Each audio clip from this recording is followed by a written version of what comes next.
She fired me mid-Zoom without lowering her voice or checking who was still connected, just looked into the camera and said my position was being eliminated effective immediately because the company needed to move faster. And 23 people watched her say it while my mic was live and my screen was still shared. There was no HR present, no warning, no private follow-up, just a smile that assumed compliance. And then she clicked remove, and the meeting disappeared like I had never been there. The recording didn't stop. It couldn't. Company policy required continuous capture for executive meetings, a policy I wrote after a data incident they never fully investigated because the fix worked, and that was enough for them. I sat there alone with the quiet hum of the system still running, and instead of reacting, I wrote the time down, because when you work in governance, you don't respond to humiliation, you document it.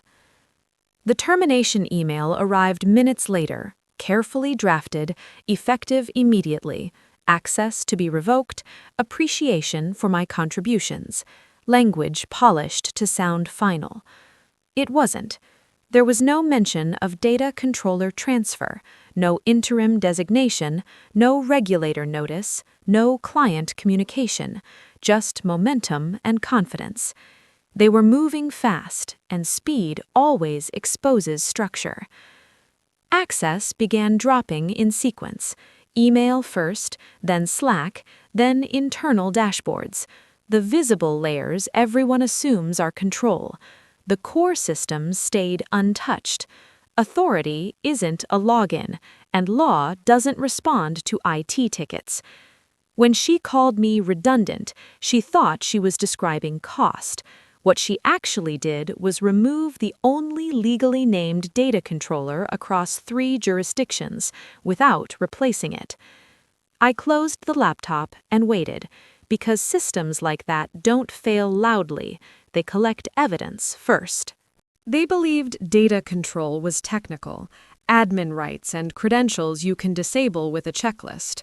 But control is a legal designation filed externally, embedded in contracts, disclosed to regulators, and summarized for executives who never read past the heading.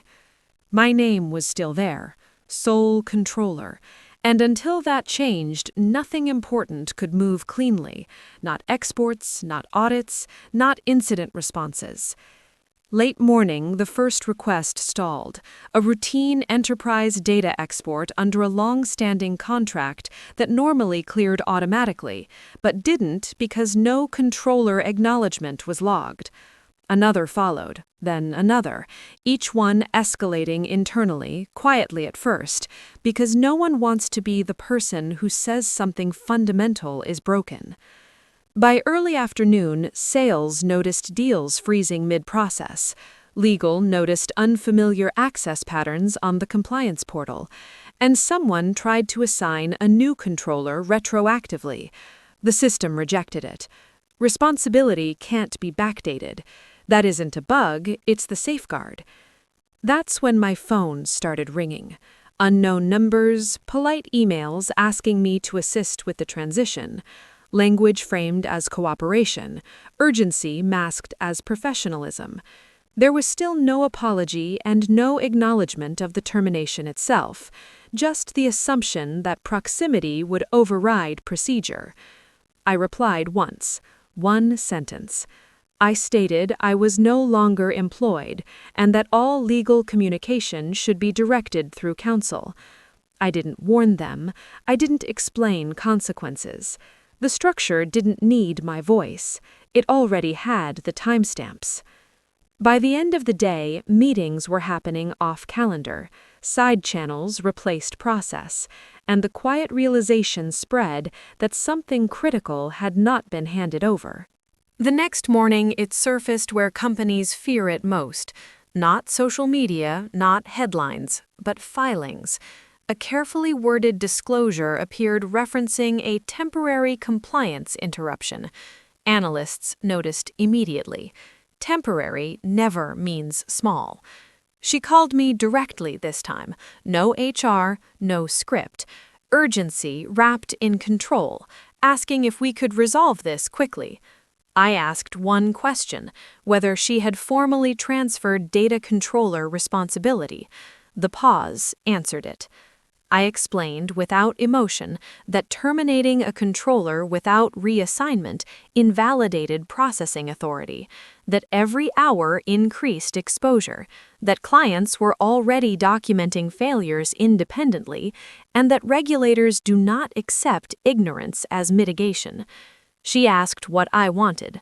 I told her nothing, because this wasn't leverage, it was structure, and it existed whether I participated or not.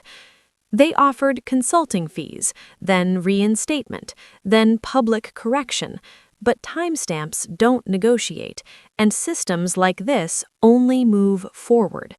That afternoon, the first major client paused their contract, citing internal risk policy. Then another followed, and by evening, the board convened without her. The notices that went out used governance language I recognized because I wrote it years earlier when no one cared who maintained it. My name wasn't mentioned. It didn't need to be. Everyone knew exactly who was missing. 2 weeks later, a formal letter arrived acknowledging improper termination procedures and compliance failure, listing remediation steps and corrective actions. Final acknowledgement was required to close the incident.